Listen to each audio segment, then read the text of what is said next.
again, welcome to South Carolina. In the past I was here as pictured with my 1978 Mercury Cougar. At family events I had to come to down here. And the picture I show you is over in front of the USS Yorktown, the aircraft carrier. But we're getting ready to go take my other car out there. Right now I have the Oldsmobile down here, which is my car because my son's been using it. As you know from other videos, my son's pickup truck, the 1974 Ford F100, is sitting at my shop, currently being worked on. So until that truck's done, he'll have my Oldsmobile. In about a week, we'll get the Olds back. He'll be visiting, finish the Ford truck, and then he'll be taking his Ford truck out with him. So basically, I'm borrowing my own car to take my youngest son to go see the sites that I already did see. And then later, we'll be all taking the car to go see sites that none of us have seen.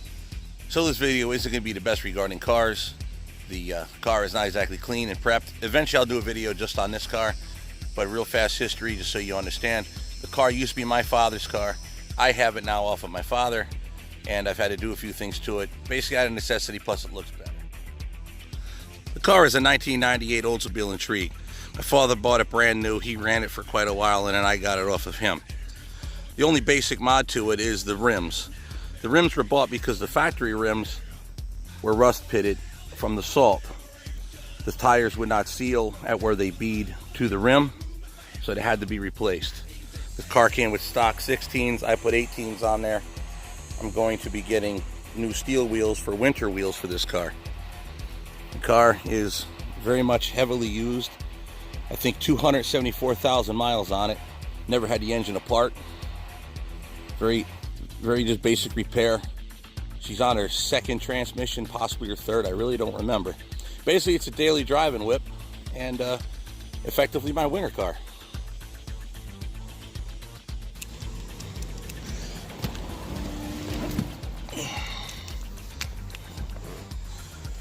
Of course, sitting in a Carolina sun, it is hot.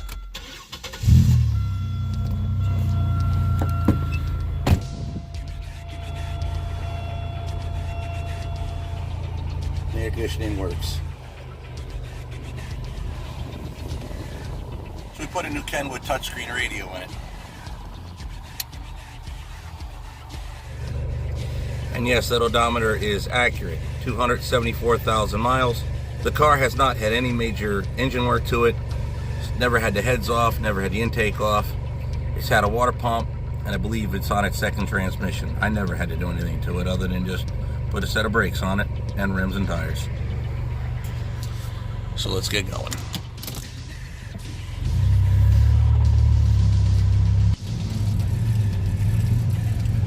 First stop, however, is food. Burger King, how about you?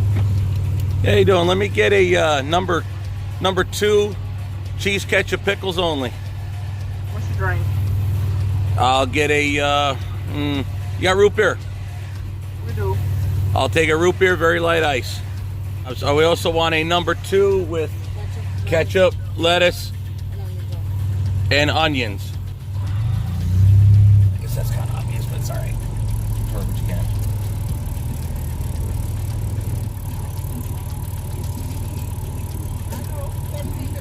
Hello. Yo. That's the Coke. That's your Coke. You take the straws. Straws. Whoop.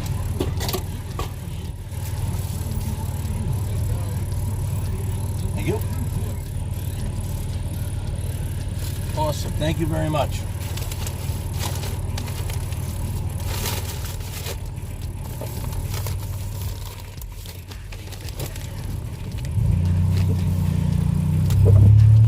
So the first stop is Charleston.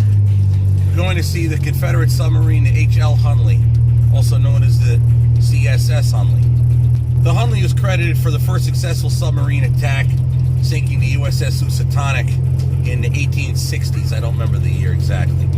Long story short, the Hunley pulled up alongside the Housatonic and detonated either what's called a spar torpedo or a barrel bomb. Unfortunately for the crew of the Hunley, it didn't survive the attack. Basically, the explosion of it sinking the Housatonic created a shockwave in the water that killed the crew instantly. What they're thinking as of now is it drifted about 1,000 feet, or at least drifted around for a while and settled 1,000 feet from where the Housatonic sank. The ship was raised, opened up, Believe it or not, they were able to find the bodies of the 8 crew members inside and gave them a Confederate burial somewhere locally in Charleston. And now they're trying to recover the ship, desalinize it and work it and so on, and get all the crustacean off of it. Right now, it's not much of a museum piece. They're trying to make it into a museum piece, but for now, you can see it in its current condition as they're working in it.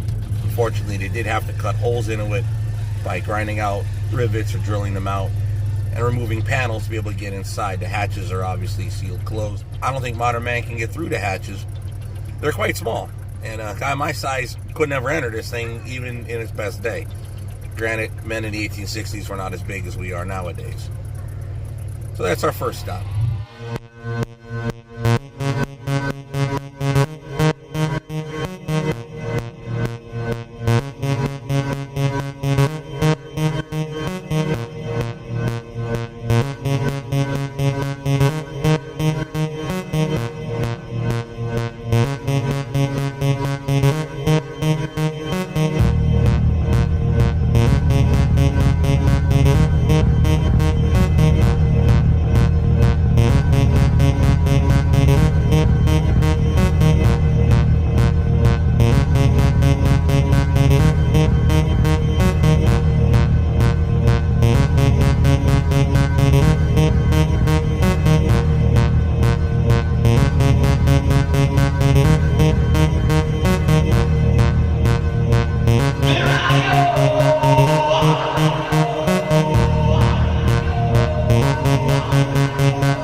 we've arrived at the Hunley Museum. Of course, I'll put links in the description below, along with some YouTube videos and a few other goodies I found about this submarine.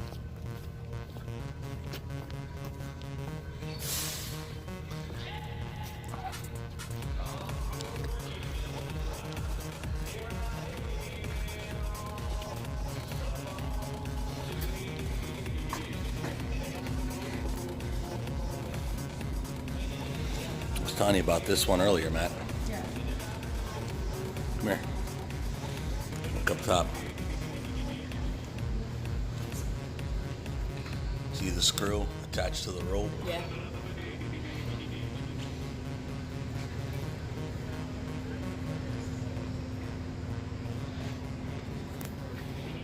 This is a Vermont way.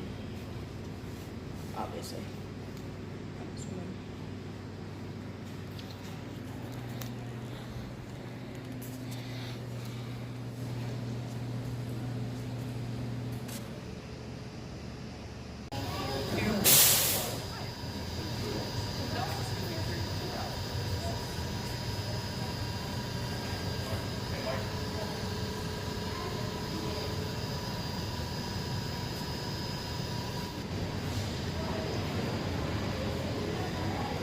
There are a few other videos on YouTube I'll try to find and put links to, which are to the funeral of the men that died on board the Hunley the day it sank the Housatonic.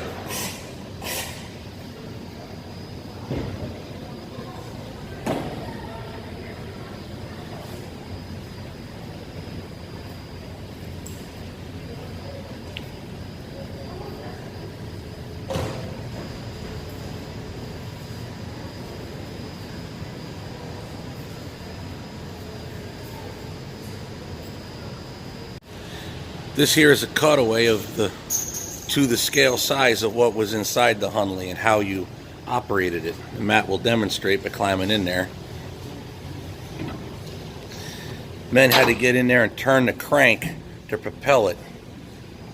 It may not be very easy to see. Let me get in there, Matt. Okay, come in.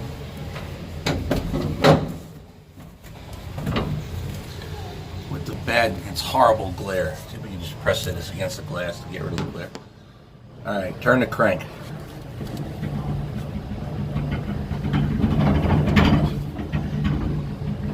Had to have a gearing in there to make the screw spin a lot faster than the men could turn the crank. I don't know how accurate this is, but imagining it would be extremely accurate. A mock-up hand pump to pump out the water out of the ballast tanks to rise. And I believe this here would be a depth gauge, a way of figuring out how deep you were. And above would be the hatch that men would get in and out of. And I believe those little windows are also where the captain would see around the ship to see exactly where he was. As you can see, there just isn't a lot of room. So imagine having to crank this beast for a while to propel you. Of course, I'm not sure if we're going forward or backwards, but get the idea. It is by no means easy work. 8 guys to turn one big long crankshaft.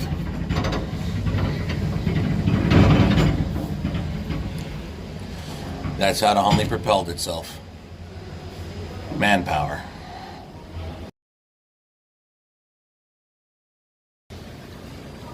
Apparently some of the crew is very tall, for especially people of the day. However, I don't think they were as wide as modern people, except for maybe that 5'9" guy right there. Large part it isn't adept because this isn't a museum in the traditional sense. Monday through Friday, this is a working archaeology facility managed by the Clemson Restoration Institute. The Clemson Restoration Institute is one of the most interesting organizations in the country. It's one of the 3 large vessel locations for restoration conservation of this nature. It is interesting, of course, because Clemson is about as far away from Charleston as could be any South Carolina university, but they were willing to join us in this project, even though in the mid-1990s they knew nothing about maritime metal restoration. They also knew virtually nothing about renewable energy, but they applied for and won a grant to build the building which is across the street. The large white building is one of the most advanced renewable energy research facilities on Earth. They're doing a lot of wind turbine work. The tall portion of the building houses a 15 megawatt wind turbine. What's interesting about that is there are no wind turbines in use any place on Earth larger than 2. For those of you interested, the blade out front comes from a 1.6 megawatt turbine. I shall leave it to your imagination what kind of blade would be necessary, the size of the blade necessary to drive a 15. This is not the only project in which the Clemson Restoration Institute is involved. That is the Hunley, the first successful combat submarine in history.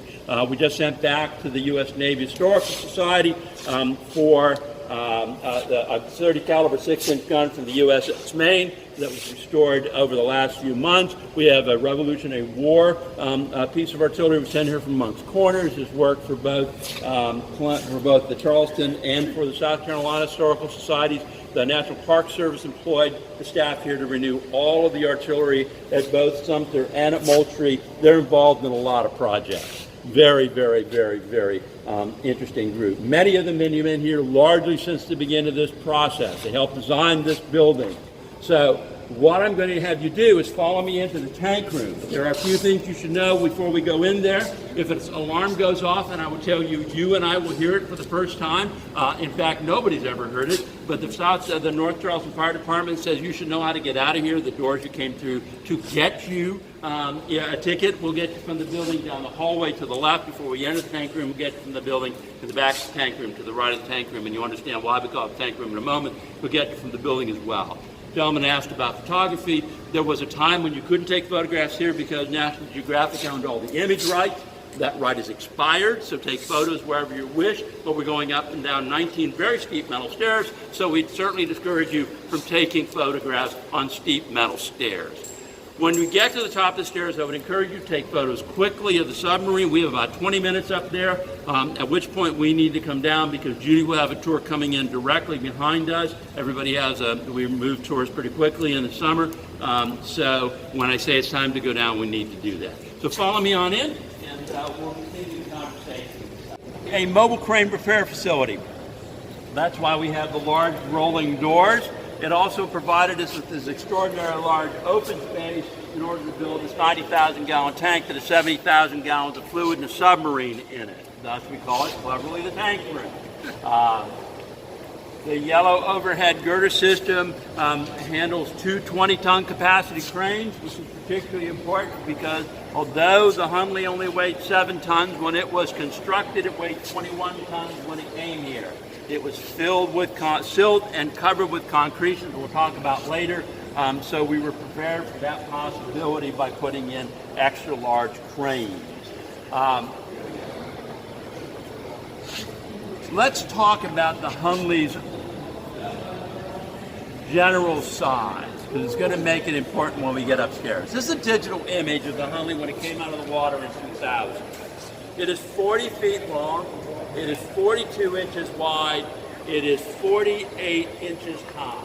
42 by 48. And the tallest man in the crew was 6'1" in a 42 by 48 inch space. They were in there for 6 to 12 hours at a time. Why? Because the 7 men who cranked that for propulsion could generate 3 knots. Charleston Harbor, calm day, 3 knots. Out with the tide, in with the tide, 2 tide cycles a day, 6 to 12 hour mission. Here, most everybody thinks that important. Submariners think it's important. You could open the aft and forward hatches and stay on the surface, but the problem is you only have 15 inches. You have to keep it behind the glass because they don't want the fumes from the chemicals that's in the water to get to you. They used to have the railing, see where the holes are? Yeah. You used to have railing, you could walk up to it. But now with the solution that's in there, they have to keep you on other side of the glass.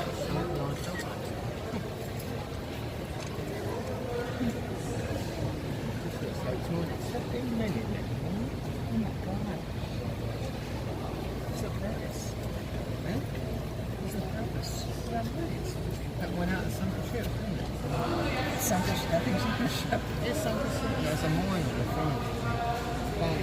It was the first submarine to ever sink the ship in battle. Yeah. Oh, okay. All right, so you're going to need this chair. Going to move around to share the space. I apologize for the fact we have a 40-foot vessel and 36 people on the tour, so that does create some image issues. A few things that you should know. It is, they don't dive into work on it. We have pumps below it, 30,000-gallon tanks in the back of the building, about 3 hours to drain the tank, 3 hours to fill it. We are currently in the third stage of restoration conservation. We'll talk about all three of those in a moment. There are things that you can see, crank positions, where hull plates have been removed. You can see where the crew sat, the crank somewhat offset, connected to both a gear reduction system as well as a flywheel to conserve energy. You would see the hull plates have been removed for both the aft and forward ballast tanks. Of course, ballast tank is critical. You need to be able to get water in there in order to let you get negative buoyancy so you can submerge. They can open a valve, it'll let water in, close the valve once they get to a depth. They set the dive plane, which you can see near the aft portion of the vessel, and they crank to whatever direction they want to go, or whatever depth they want to go. This could operate to about 30 feet. Then they would pump the water out. Get positive buoyancy, pumping the water out. Now, interestingly, the bulkhead, the wall that separated the ballast tank from the crew compartment of this vessel did not go to the top of the submarine. I could put so our friend Hunley is going to now take command of this vessel, right? So he's done it. He's going to show everybody how it dives. The diving was really critical. The original weapon. They would have been thought they were fine until They were.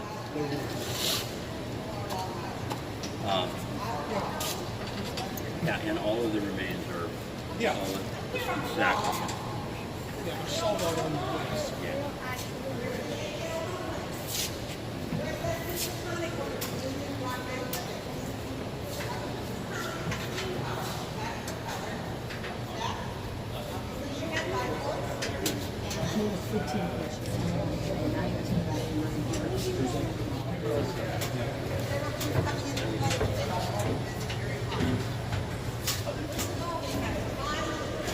That is the actual gold coin found on the wreck.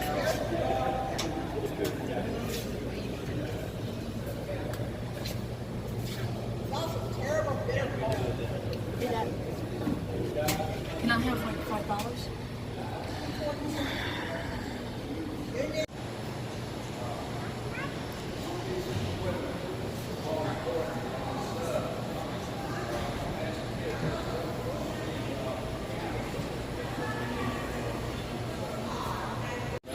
Yeah, there's a bunch of really good videos on it of how they brought it up and it being transported from where they raised it on a ship to get it out towards here.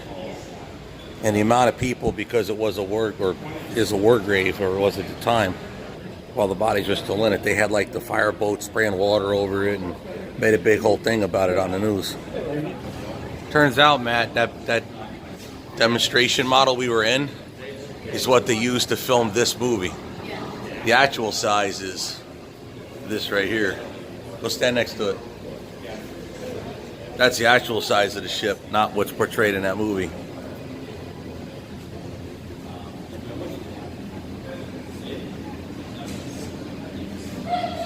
So yeah, that doesn't look like anything too fun to sit in. But I guess it made a good movie, which is probably still worth watching, even though it's probably not very accurate. We'll get gift shop stuff. A little box of a model of it for Matthew, if Matthew move the box. Thank you. Little gift shop one, so put it in Matt's room. And then I got the movie that they made of it. Hello. Hi there, how are you? Okay. And then the chains can go in there? that? Sure. Cool.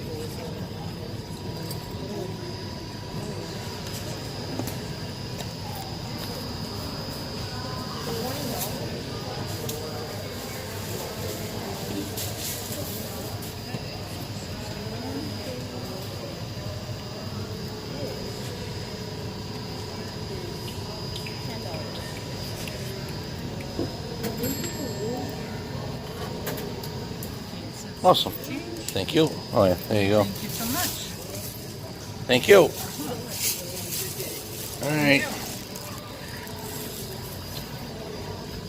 And we're back outside, going out to the car.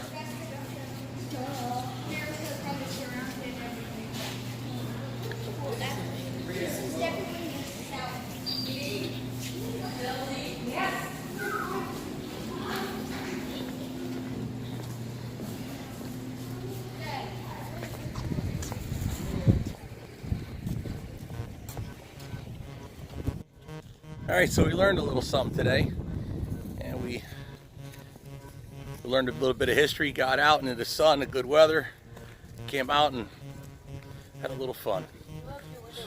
So we're gonna go home, or rather we're gonna go back to Sean's, collect up Sean and Jen, and we're gonna go on a helicopter ride, and then most likely go to Fort Sumter. All right, so now we go home. Like I always try to tell people, I know this isn't the most custom car, and I know this channel is Feszchak Speed and Custom Shop, but I gotta tell people all the time, best thing to do is get out and do things. Get out and enjoy them. Even if it is your 1998 Oldsmobile on a set of 18s. Get out and do something. Enjoy your day. Go see stuff like this. Like the wheels on that. We're in Charleston, and I'm not sure where everybody else is. We're certainly getting out and learning about some history. So in the end, there are a whole lot of ideas regarding the Hunley and its sinking, as this video more includes the Hunley as much as it does just the fact that we're out in the car and going to do things rather than just sitting around and playing PlayStation. So in the end, I encourage you to do your own research on the Hunley. Look up the YouTube videos and links about it. Do some reading and some research. I found it to be a fascinating ship, being the fact that it is the first submarine to sink a ship in combat. It's the predecessor to the submarines we now know and use today. I'm not going to get into the fact it was used by the Confederacy as opposed to the Union, and I'm looking at it from purely a historical context regarding the use and a successful mission of the ship. Who ran it and for what political purposes is of no concern to me or this video. So with that, I encourage you to go on the tour, check it out, take a peek at it, do some research, and come to your own conclusion as to why it sank. I have my own theory. We're not going to get into it. But it's an interesting thought. Think about it. Hopefully I gave you some ideas of what to do. And maybe some of you watching this video never even heard of the H.L. Hunley submarine. But now you do. Do some research and check it out. I think you'll find it very interesting.